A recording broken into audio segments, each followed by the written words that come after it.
Okay, I'm going to show you today how I tie a rope halter. I'm going to just grab the tail of it here. I'm going to stick it over. Then stick her nose through over the crown of her head. We're going to run our end through. Now I want to make sure that the knot in the center's up underneath her throat there, and we don't want to choke them down, but we want it to be snug so it doesn't slip off.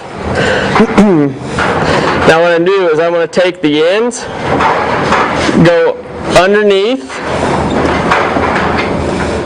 and then back through.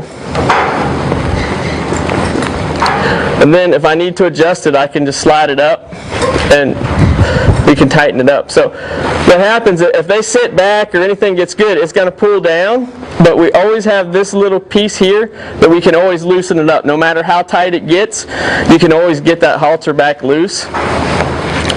And we like to use the rope halters around here because they break a lot less and they're a lot easier. So again, I'll show you that one more time. We're going to take it and slide it over her nose. Run our end through. Make sure the knot is in the center, in between their jaw. We're going to go in behind and then back through.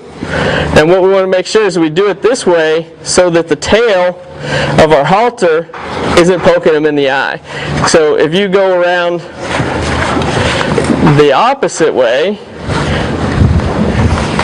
and come through with your tail poking this way, now what happens is this is always over in their eye. So always have it pointing towards the back. Behind. Make sure it's laying flat. Back through. And then we can adjust it from there, whether we need it tighter or a little bit loose. And then what I like to do is if I have this loose end, is I just go ahead and tuck it right back underneath so it's going to lay nice and flat. The benefit that we have is if you end up having these lead ropes tied on, is that you have no snaps to break. Sometimes that's going to happen in a training operation. Something's going to get spooked or your halter breaking. Less snaps to break, less issues like that. And again, with the way this is set up, you can always pull these down and loosen that up, and then you can replace your lead ropes. So it ends up being a lot cheaper in the long run, and I just think they fit a little bit better and they look a lot nicer.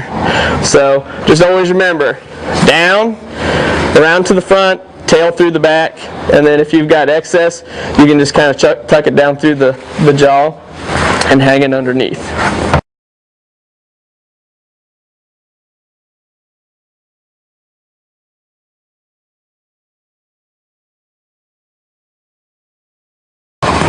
And you're on. Okay, I'm going to show you the way that we put on a rope halter here. I'm sure there's probably a few different ways that people like to do it, but I'm going to show you what it's like when your horse runs off.